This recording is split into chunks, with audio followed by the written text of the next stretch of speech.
Olá, começamos hoje a nossa oitava leitura do livro do Bert Helling, Meu Trabalho, Minha Vida, que é a biografia dele. A Martinha nos presenteia com essa linda leitura. Então vamos lá.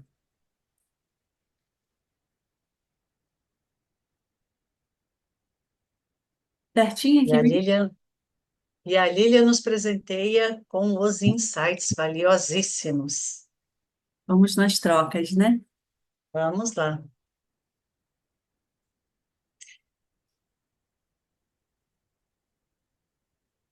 Essa ordem 10, nós falamos dela, certo? Nós paramos nela. Nós falamos sobre o pertencimento? O direito do pertencimento, não. Nós paramos. Sim, falamos Falamos, do, falamos, fa- falamos. falamos do pertencimento. Aí nós falamos do casal, da relação de casal, e hoje nós vamos entrar nos filhos. Isso aí.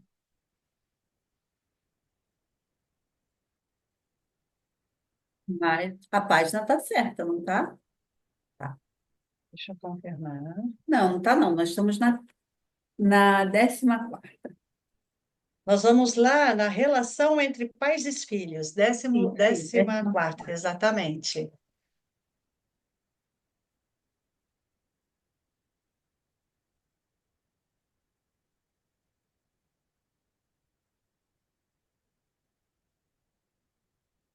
Página 161, nós paramos.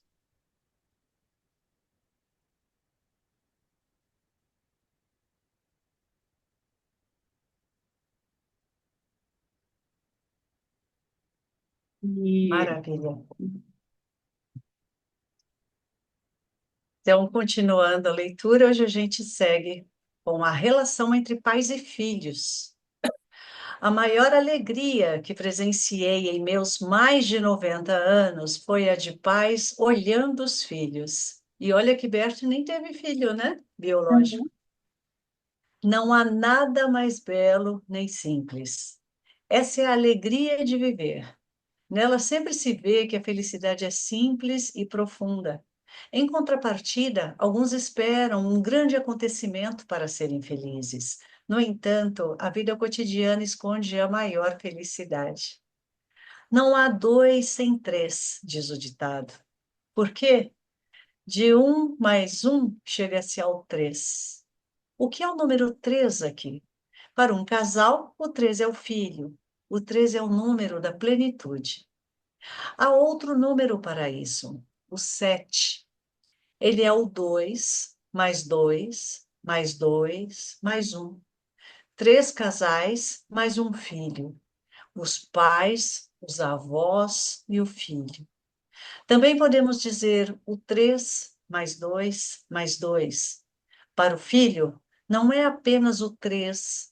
Não apenas o 3 é o número da plenitude, porém, mais ainda, o 7.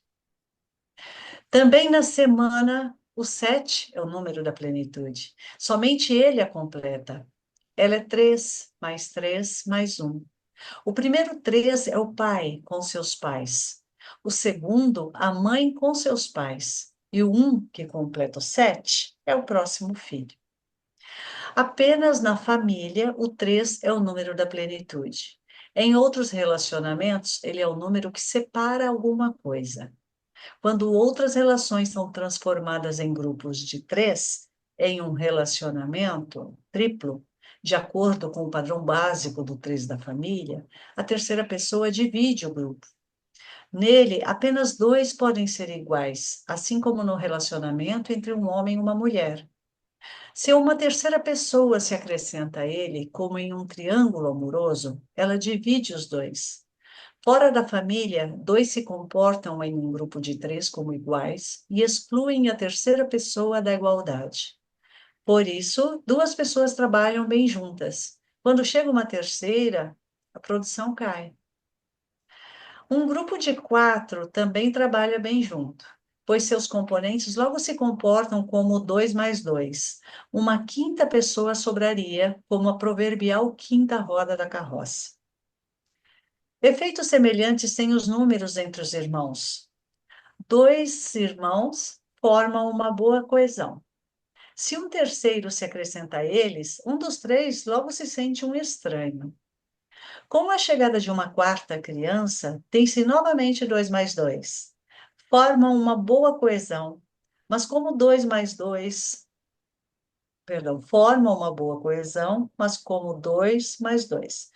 A quinta criança se sente menos integrada, embora toda. Peraí. Perdi. Não, passou tudo, pulou tudo de uma vez. Peraí.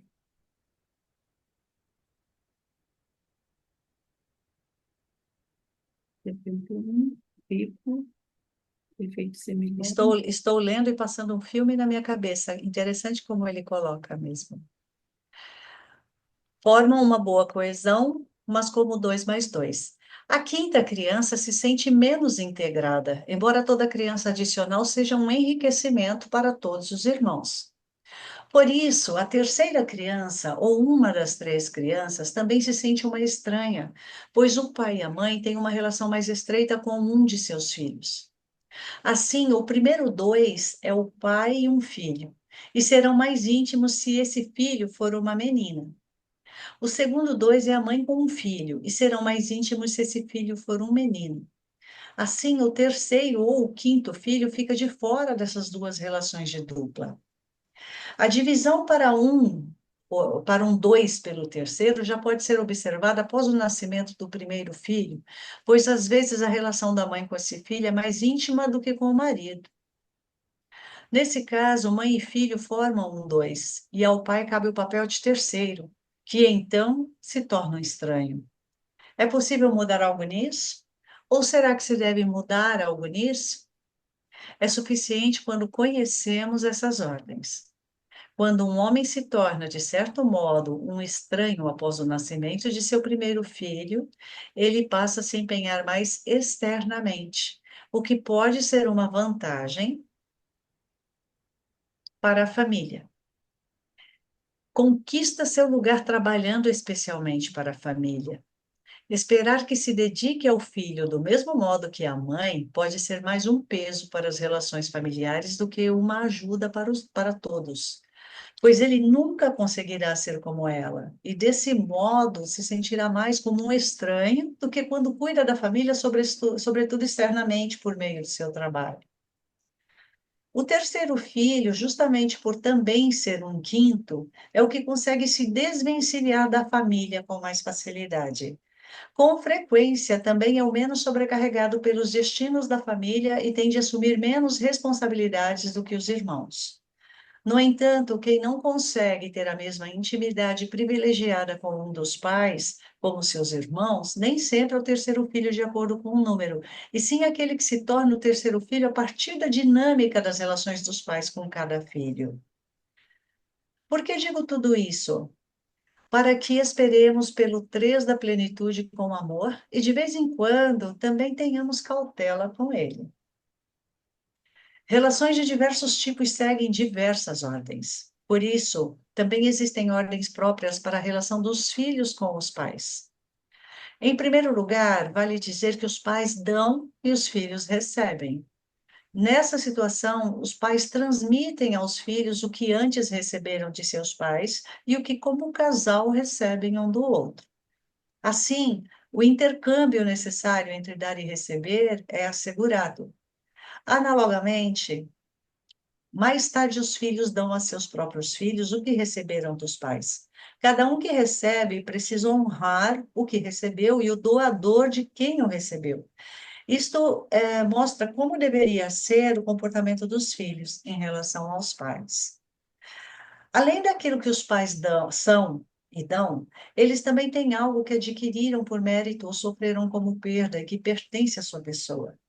Os filhos participam apenas indiretamente disso, mas os pais não podem nem são capazes de dar-lhes esse bem, pois nesse caso cada um é responsável por forjar a própria felicidade. Quando um filho se apropria do bem e do direito pessoal dos pais sem esforço próprio, sem ter um destino e um sofrimento próprios, e quando toma para si uma culpa, uma obrigação ou uma doença dos pais, como o póstero eleva-se acima de um antepassado, e assim viola a hierarquia. No nível do inconsciente, isso é sentido como usurpação e punido com fracasso e ruína. Há mais uma questão a ser observada nesse contexto. O destino pessoal de quem veio antes, ou seja, dos pais, pertence à sua dignidade e tem uma força especial quando lhes é deixado por quem vem depois. Certa vez recebi em um curso uma mulher cujo pai era cego e cuja mãe era surda. Ambos se complementavam bem. Porém, a filha achava que tinha que cuidar deles. Constelei a família e, durante a constelação, a filha se comportou como se fosse grande e os pais pequenos. No entanto, a mãe lhe disse: Posso fazer isso sozinha com o papai. E o pai lhe disse: Posso fazer isso sozinho com a mamãe. Então, a mulher ficou muito decepcionada. Foi reduzida à sua estatura de filha. Na noite seguinte, ela não conseguiu dormir. E no próximo dia do seminário me perguntou se eu podia ajudá-la. Eu lhe respondi: quem não consegue dormir acha que tem de ficar atento. Por isso, contei-lhe uma breve história de Wolfgang Borchardt, intitulada Mas Ratos Dormem à Noite. Trata de um menino em Berlim que, após a guerra, zela por seu irmão morto para que os ratos não devorem. A criança sente-se extenuada, pois acha que precisa ficar de vigília. Então chega um homem amigável e lhe diz: Mas ratos dormem à noite. Na noite seguinte, a mulher conseguiu dormir melhor. De acordo com a hierarquia das famílias, por virem primeiro, os pais têm prioridade em relação aos filhos. Por isso é importante que na família os pais sejam grandes e assim permaneçam. Em contrapartida, os filhos não têm os mesmos direitos dos pais nem as mesmas demandas. Precisam permanecer pequenos, pois somente assim crescerão. Filhos que se comportam como se fossem grandes permanecem pequenos por toda a vida. Arrogantes, mas pequenos. Como os filhos recebem a vida dos pais, a ela não podem acrescentar nada, nem podem excluir ou recusar nada dela, pois não apenas têm seus pais, mas também são seus pais. Portanto, na ordem do amor, o filho aceita a sua vida tal como os pais a deram a ele, como um todo, e aceita os pais tais como são, sem nenhum outro desejo, nem defesa, nem temor. Podemos experimentar em nós o efeito desse ato de receber se imaginarmos o seguinte: ajoelhamo-nos diante de nosso Pai e de nossa Mãe, inclinamo-nos profundamente até o chão, esticamos os braços para a frente, com as palmas das mãos viradas para cima, e lhes dizemos: concedo-lhes a honra. Em seguida, erguemo-nos, olhamos nosso pai e nossa mãe nos olhos e agradecemos-lhes o presente da vida, por exemplo, dizendo: Querida mãe, de você recebo tudo, o todo, o pacote completo e pelo preço integral que lhe custou e que me custa. Com o que recebo, farei algo para alegrá-la. Não terá sido em vão. Vou mantê-lo comigo e honrá-lo, e, se me for permitido, transmiti-lo, tal como você fez. Recebo-a como minha mãe, e você pode me ter como seu filho. Você é ideal para mim, e eu sou seu filho ideal. Você é grande e eu pequeno. Você dá, eu recebo, querida mãe. E fico feliz por você ter aceitado o pai. Vocês dois são os ideais para mim. Apenas vocês. O mesmo deve ser dito ao pai. Quem conseguir essa realização ficará em paz consigo mesmo e se sentirá bem e pleno. Ao aceitarem os pais dessa maneira, alguns pensam que depois algo ruim pode influir sobre eles, algo que eles temem. Por exemplo, uma peculiaridade dos pais, uma deficiência ou uma culpa. Porém, desse modo também se fecham para o bem dos pais e não recebem a vida como um todo.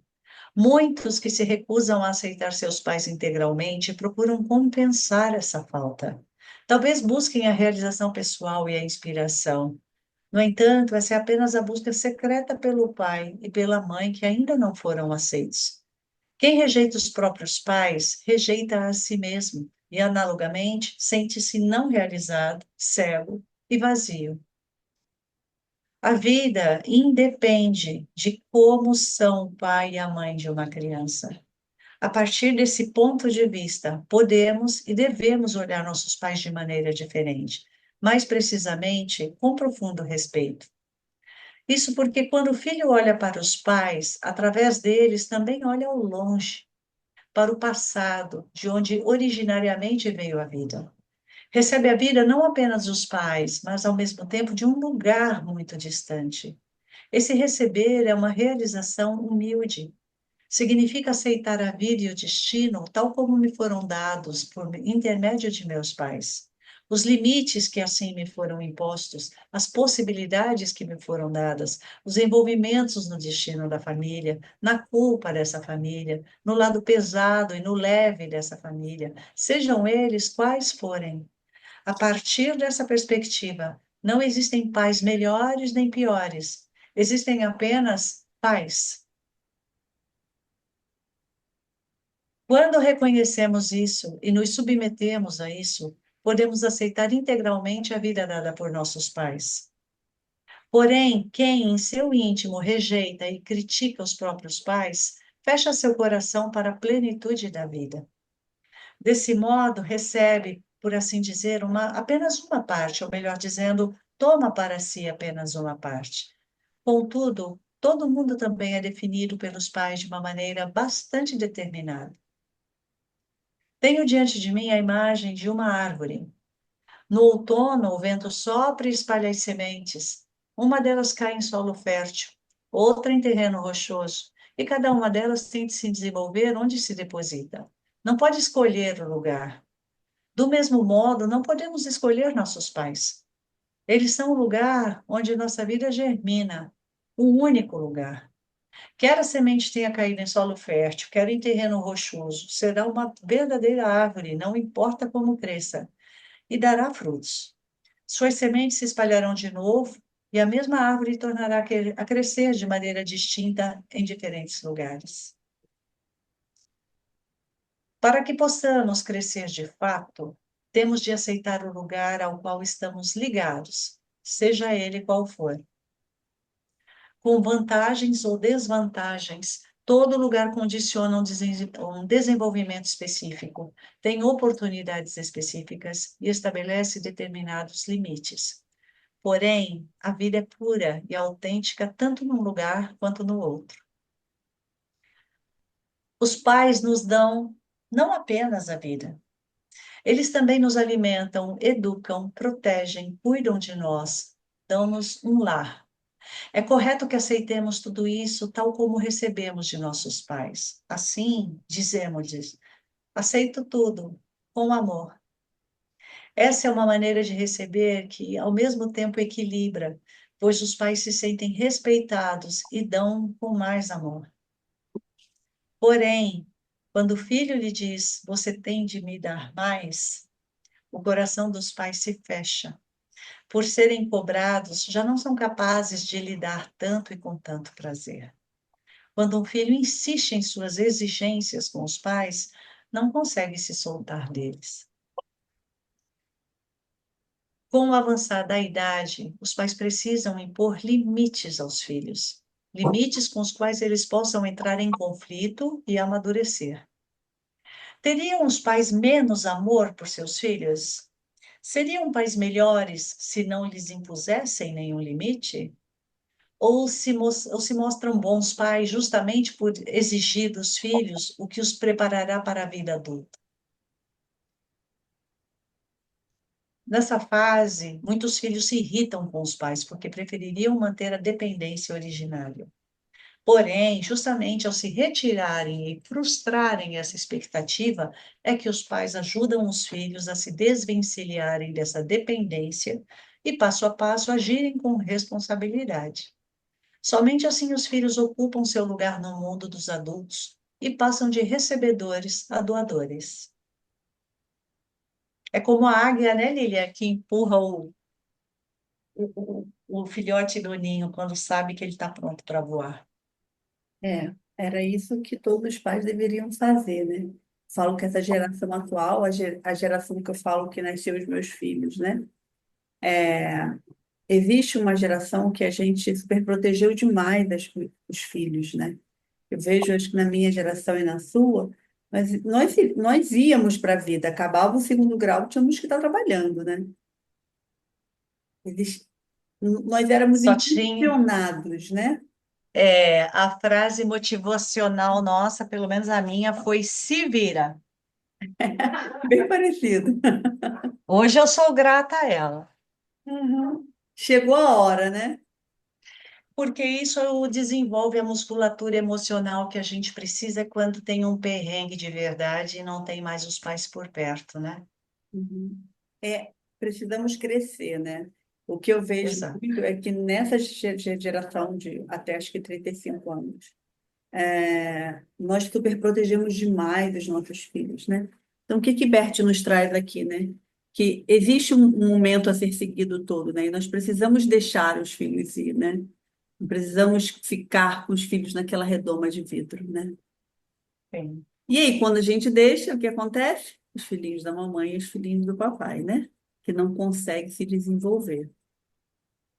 E é o que nós lemos anteriormente. Arrogantes, mas pequenos. Perfeito. Seguindo, então. Ao se tornar adulto, o filho deveria dizer aos pais: recebi muito e é suficiente. Vou levá-lo comigo em minha vida. Assim, o filho se torna satisfeito e rico e acrescenta: Nossa Senhora. Esse Nossa Senhora é meu, tocou demais aqui. Perfeito, é.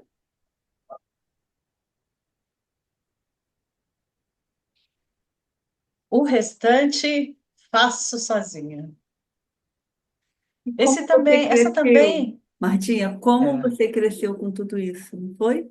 nossa, Eu muito, acho muito, que é muito. uma retrospectiva que deve passar, né? E assim, Nossa Senhora, muito, muito, muito. quanto isso é Veio, grandioso, né? nossa, a frase anterior que fala de quando a gente exige que pensa intimamente que os pais deveriam dar mais. Me veio, era uma coisa tão simples, mas me veio isso. Eu era caçula e chegava da escola quando todo mundo já tinha almoçado. E não tinha geladeira na minha casa. A minha mãe fazia salada de tomate. Primeiro que o tomate era comprado assim no fim da feira, porque era mais barato, então já era um tomate maduro. Naquele momento que ela fazia a salada, quem comeu pegou bem. Mas eu chegava, eu posso sentir o sabor do tomate hoje, azedo, sabe? Tentado disfarçar no sabor do vinagre, mas aquele tomate passado. E quando eu reclamava, eu tinha que separar uns bichinhos, assim, caía bichinho de que voa, assim, sabe? Uhum. No molho do tomate. Eu tinha que separar com uma colher e ela falava: é isso ou não tem? Então, hoje, quando eu me pego olhando um hortifruti, aquela variedade de tomate, e saber que eu posso guardar numa geladeira, ou que eu posso pegar só o suficiente, porque eu tenho a certeza de que amanhã eu posso ter tomate fresco, gente, o tomate, e nada disso é sobre tomate. Ai, meu Deus. É incrível, né? Não, eu acho que o mais lindo disso tudo tudo isso sendo transformado na sua vida, né?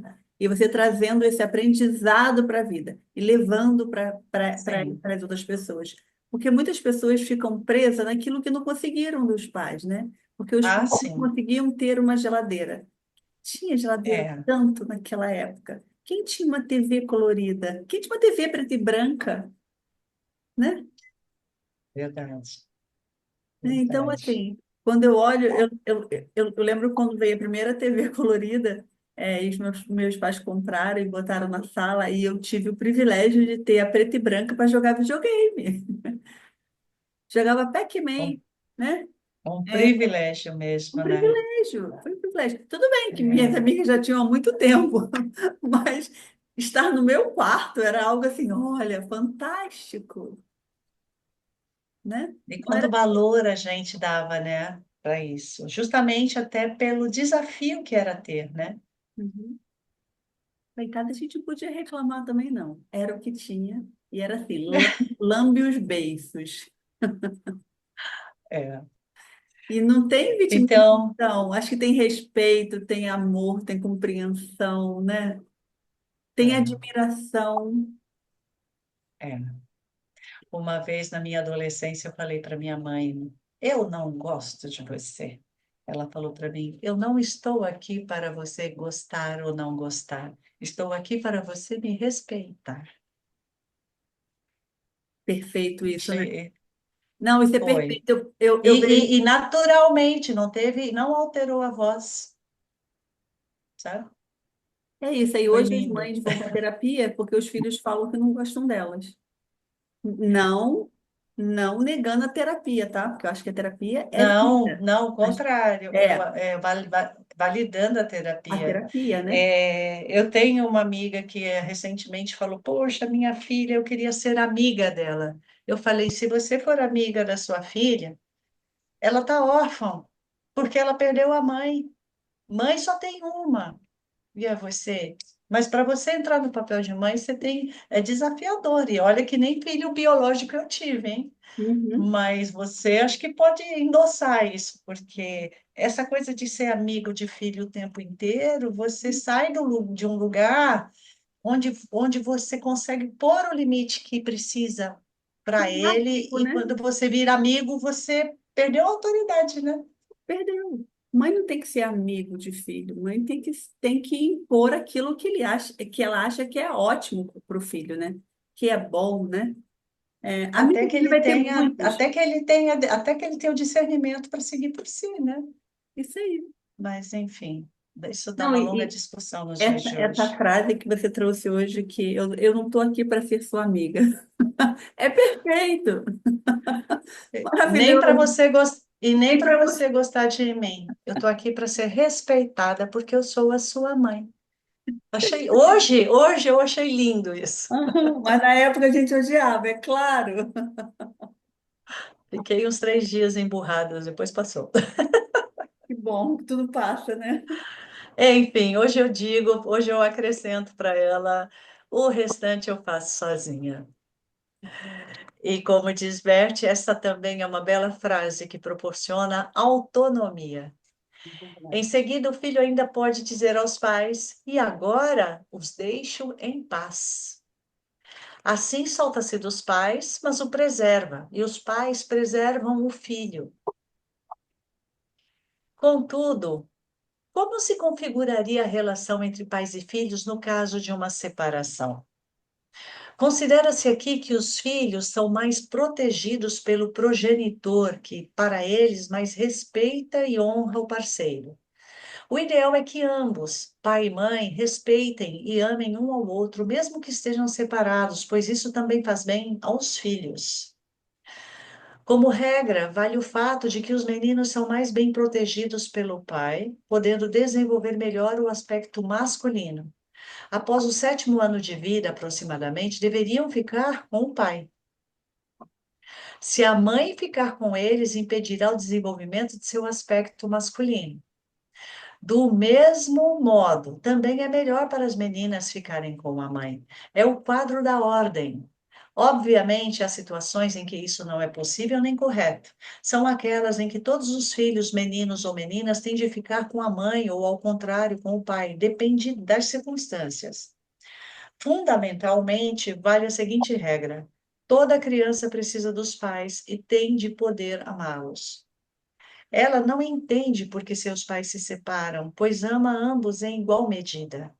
Contudo, após a separação, depende em todos os sentidos do pai ou da mãe com quem vive. Sente medo de mostrar a esse progenitor que ama, que ama o outro da mesma maneira, pois teme irritá-lo e perdê-lo. Porém, intimamente continua a amar a mãe e o pai, ou o pai. Se a criança que vive com a mãe e a ouve dizer, por exemplo, que amou muito o pai, então ela também poderá demonstrar que ama o pai e assim se sente aliviada. A esse respeito, dou um exemplo extraído de um seminário. Uma mãe chegou com a filha de 16 anos. Convidei a menina a se sentar do meu lado. Ela olhou rapidamente para mim, sorriu, depois olhou para o chão. Reproduzo o decorrer da situação no seguinte texto. Hellinger para o grupo. Se olharem para ela, quantos anos acham que tem em sua alma e em seu sentimento? 3 anos. Alguma coisa aconteceu. Para a menina, o que aconteceu? Ela balança negativamente a cabeça e olha para a mãe em meio ao grupo. Hellinger chama a mãe, que se senta ao seu lado. Hellinger para o grupo. O que aconteceu quando ela tinha 3 anos? Mãe, quando tinha 3 anos, mudamos para a casa do meu atual marido. A menina começa a chorar e soluçar. Hellinger, o que aconteceu com o pai dela? Mãe, ele nos deixou. Foi embora com outra mulher. Hellinger, ela sente falta do pai. Vemos isso de imediato. Hellinger olha para ela. Ela balança a cabeça com força, negando. Hellinger para o grupo. Ela está negando com a cabeça. Vocês sabem por quê? Ela está com medo de admitir isso na frente da mãe. Hellinger olha para a mãe. Diga para ela: amei muito seu pai. A mãe diz: amei muito seu pai. Hellinger, diga com amor. Quando ela estava para responder, devagar, lembre-se do quanto amou. Então, diga-o do fundo da alma. Ela respira fundo. Hellinger, olhe para ela. Mãe, a mãe diz: amei muito seu pai. A mãe está muito emocionada. A menina chora. Hellinger pede à mãe que se sente ao lado da filha e a abrace. Ela abraça, beija e acaricia a filha. Em seguida, ambas se sentam lado a lado, de mãos dadas. Hellinger para o grupo. Esta mãe compreendeu bem do que se trata. Agora a filha pode dizer com facilidade que ama o pai. Ela também sabe que pode procurá-lo. Vai sentir-se bem ao fazer isso. Agora ela está feliz. Mãe e filha sorriem uma para a outra, a mãe abraça e a beija. Hellinger para o grupo. Era o que estava faltando. No que diz respeito à relação entre pais e filhos, eu ainda gostaria de abordar um tema bastante difícil: o incesto. Por exemplo, uma moça que esteve envolvida em uma relação incestuosa com o pai não consegue se desvencilhar dele e posteriormente terá dificuldade para iniciar um relacionamento se o primeiro não foi resolvido com amor. Por certo, essa declaração será recebida por muitos com indignação. Contudo, esse recurso de resolver o primeiro relacionamento com amor se mostrou pertinente em inúmeras constelações. Ou será que, por medo da indignação dos outros, eu deveria privar a vítima da possibilidade de acabar com seu sofrimento psíquico? Isso não é do meu feitio. Eu sempre disse o que penso e reconheço, sem me preocupar com as possíveis reações, pois o que se revela nas constelações familiares não é uma visão ou uma opinião, e sim a realidade e a verdade que vem à luz. Para mim, pouco importa se são adequadas ou não aos outros. Portanto, quando se procede com indignação contra quem pratica o incesto, como fazem muitos terapeutas, por exemplo, levando-os aos tribunais, os efeitos se dão sobre a filha. Essa indignação faz muito mal. Porém, quando a filha pode dizer ao pai: eu o amei muito e por você fiz tudo, o amor é reconhecido e a filha pode separar-se do pai. Porém, nesse contexto, há que se pensar que o incesto quase sempre é um triângulo amoroso. De fato, em geral, há dois culpados. No caso do incesto entre pai e filha, quase sempre a mãe está envolvida na medida em que se esquiva do marido e o conduz à filha como compensação. Ou então, ao levar a filha para um segundo casamento e exigir do homem mais do que dá a ele. Como compensação, ocorre o incesto. Por isso, com frequência, ele ocorre entre o padrasto e a enteada. Para resolver essa dinâmica, a filha teria de dizer ao pai ou ao padrasto: fiz isso por minha mãe.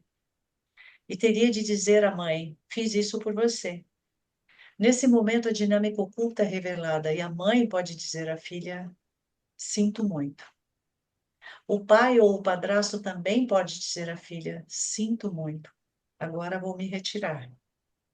Então, a filha também pode se retirar. Seu amor e sua inocência foram revelados. Ela está livre e pode iniciar um novo relacionamento.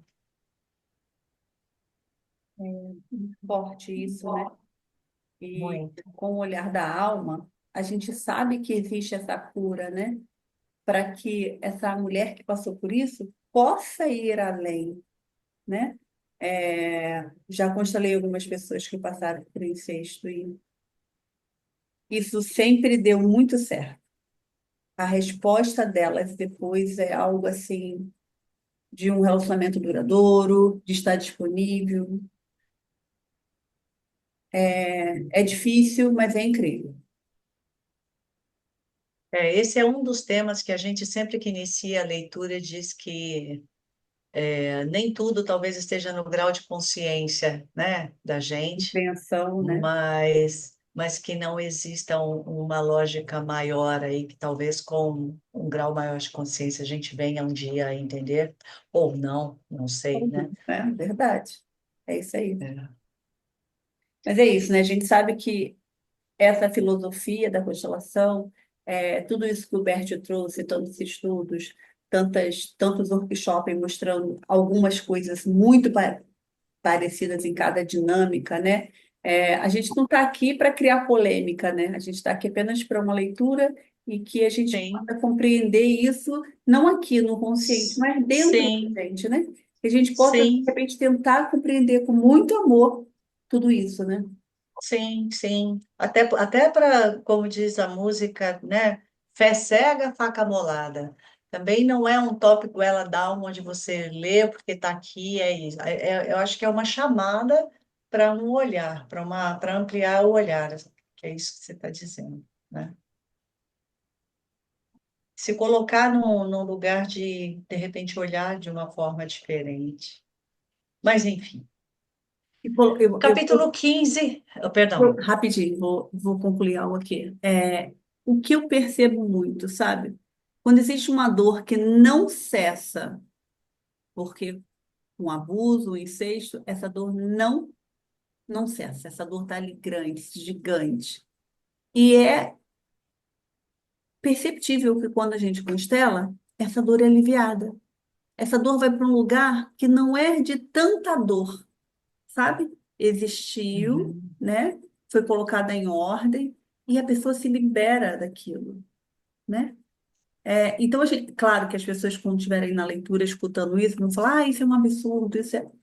Venha participar de uma constelação que vai Sim, realmente, as pessoas vão entender as dinâmicas, né? O movimento sim, da alma, o movimento do amor, o movimento sim. inconsciente, que quando é revelado, vem para o consciente. E aí fica mais claro. Até porque também na constelação você olha para essa dor e olhar para uma situação delicada assim exige coragem, né, Lilia? Exige uma abertura, porque a dor é justamente não querer olhar a dor, aí ela fica maior, né? Isso aí. E é claro que depois precisa de apoio psicológico, né? A gente sabe disso, né? É um trauma muito profundo, né? Esse capítulo agora do aborto também é muita dor também. De mulheres que É passaram. isso que é isso que eu ia falar. Agora a gente vai de um assunto delicado para outro, tão quanto, né? Mas vamos lá. O aborto. Quando comecei a trabalhar com as constelações, ainda partia do princípio de que crianças abortadas não pertenciam ao sistema como um todo, mas ao relacionamento íntimo e, portanto, secreto dos pais. Por isso, na época, supus que também não se deveria falar aos próprios filhos de um aborto. Sobretudo graças ao trabalho de Sophie, minha segunda esposa, que desenvolveu as constelações familiares até chegar às novas constelações, foi possível reconhecer que as crianças abortadas devem ser levadas em conta no sistema familiar. Digo aqui, logo no início de minhas argumentações sobre o aborto, algo que escandalizará muitos. No sistema familiar, o aborto é sentido como assassinato no nível do inconsciente. Essa declaração nada tem a ver com meus conceitos morais pessoais, nem com a adesão a proibições eclesiásticas ou convicções conservadoras. Nunca me deixei monopolizar por orientações políticas de nenhum partido, nem por diretrizes sociais e religiosas. Sou totalmente livre e olho apenas para o que se mostra e constitui a realidade, trabalhando de modo puramente fenomenológico e empírico. Milhares de constelações familiares demonstraram que o aborto é visto como assassinato. No sistema familiar, não se questiona se o que se revela é adequado ou não para alguém. Como os filhos abortados são membros plenos do sistema familiar, os filhos vivos precisam saber deles, pois as constelações mostraram que os primeiros contam como irmãos plenos. Se forem silenciados, ocorrerá uma violação da hierarquia, com as conhecidas consequências graves. Quando uma mulher, por exemplo, sofre dois abortos e em seguida tem o primeiro filho, no nível do inconsciente, esse entrará no primeiro lugar em vez do terceiro na hierarquia dos filhos, se não souber das crianças abortadas. Por conseguinte, essa criança passará a vida sob forte pressão. Com frequência, se sentirá responsável por tudo e acreditará que tem de realizar muitas coisas. Contudo, apesar de seus intensos esforços, não terá merecido sucesso. Muitas vezes, esse comportamento também influi em uma ulterior relação de casal. O equilíbrio entre dar e receber é perturbado, uma vez que esse filho acredita ser muito cobrado no relacionamento. Desse modo, talvez satisfaça todos os desejos do parceiro sem esperar pela contrapartida e, no pior dos casos, até a rejeita. Inconscientemente, essa postura o leva a escolher um parceiro que, por exemplo, em razão de um distúrbio narcisista de personalidade, que sempre exige, mas nunca oferece algo em troca. Essas uniões estão fadadas ao fracasso, pois com o passar do tempo, aquele que apenas toma sem dar acaba se irritando e vai embora. Mesmo que esse filho saiba apenas na idade adulta dos irmãos abortados, assumirá seu devido lugar na sequência dos irmãos. A hierarquia é restabelecida, a pressão termina, e como é possível observar, muitas vezes também o relacionamento entre os parceiros. Contudo, os abortos têm efeitos mais dramáticos para os filhos vivos.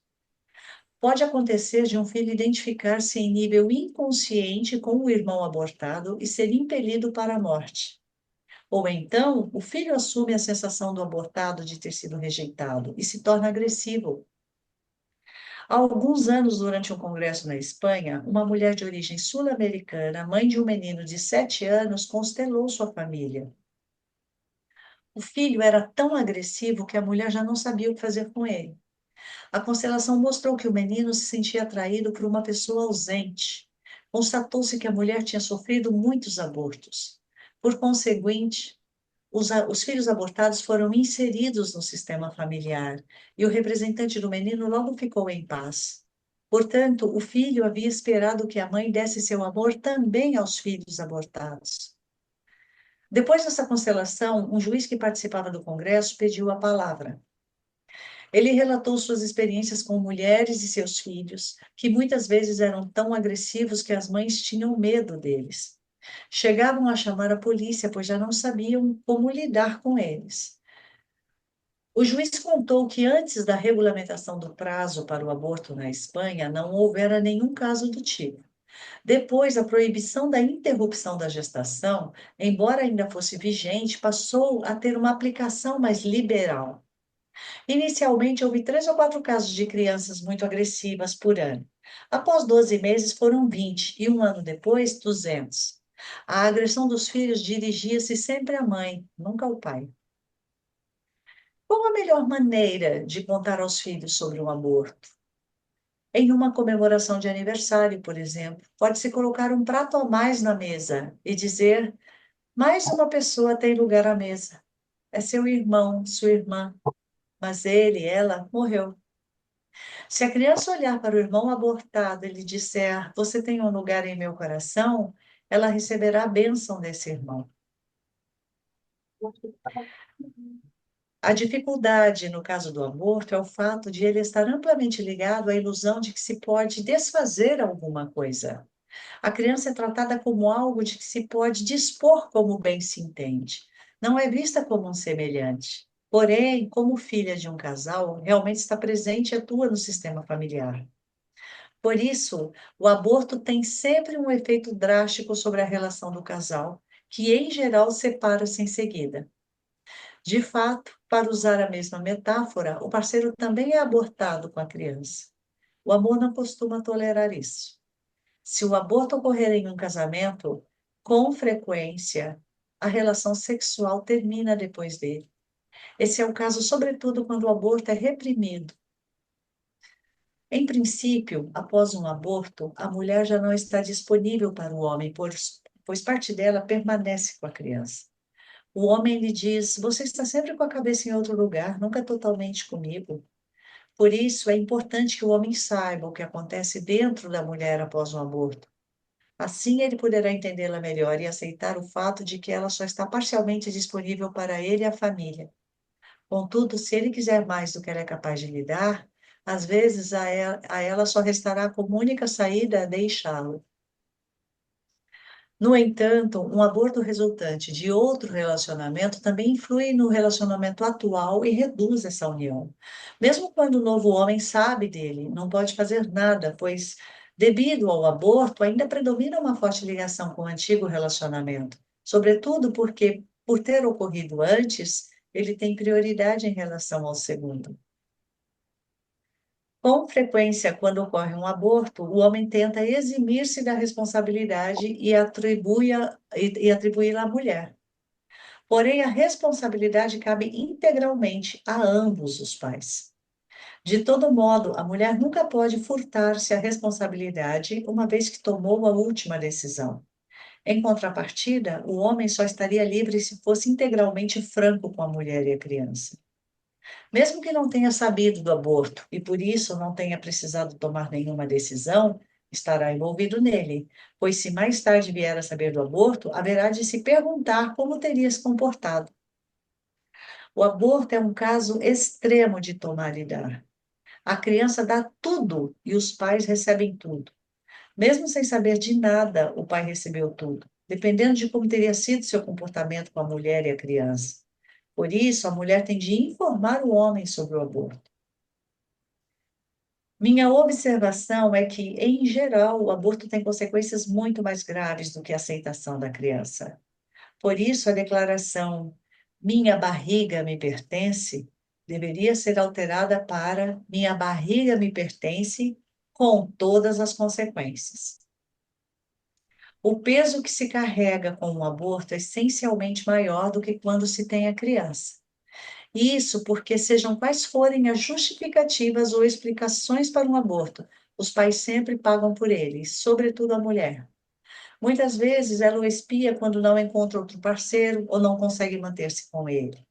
Também são frequentes os casos de doenças graves, como a expiação pelo aborto de um filho. Foi o que observei em constelações com doentes de câncer. A expiação nada mais é do que a tentativa de compensar algo com o mesmo sofrimento e o mesmo destino, para que o indivíduo possa sentir-se melhor.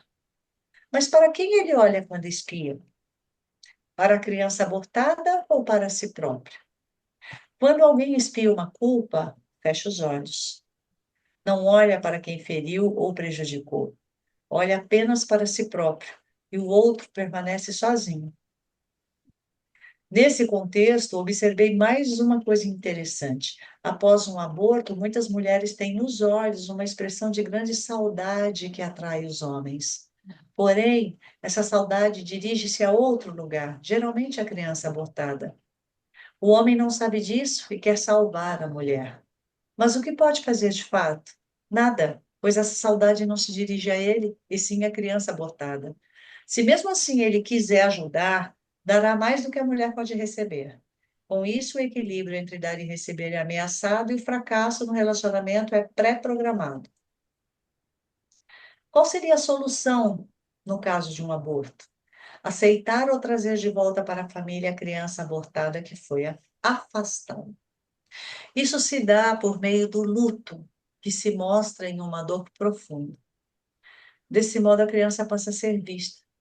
Quando se trabalha na constelação familiar com um casal que teve um filho abortado, pode-se proceder da seguinte maneira: dizer-lhes para olharem para essa criança e pousarem a mão em sua cabeça. Isso gera um contato. Se a criança for vista, virão as lágrimas. Com elas, o amor flui até a criança, que é consolada. A dor a dignifica e a reconcilia com os pais.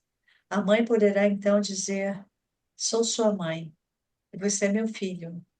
Agora o tomo como meu filho, e lhe dou um lugar no meu coração. E o pai poderá dizer o mesmo. Isso traz um alívio, que, no entanto, nunca é completo, pois o que aconteceu não pode ser anulado. O luto em comum e a reinserção da criança na família tornam a unir o casal que havia sido separado pelo aborto. Porém, não é a mesma relação de antes, pois ela atravessou um processo de morte. Ainda que tenham se reencontrado, os parceiros já não têm a mesma intimidade descontraída de antes. Ao mesmo tempo, a relação é fortalecida com o reconhecimento da culpa comum a ambos. Contudo, também a culpa precisa passar depois de algum tempo. Isso faz bem não apenas aos culpados, mas também às vítimas. Portanto, quando a dor pelo filho abortado emerge, é mantida no coração. Nessa situação, é um bom exercício os pais carregarem o filho interiormente ou o pegarem pela mão e lhe mostrarem o mundo.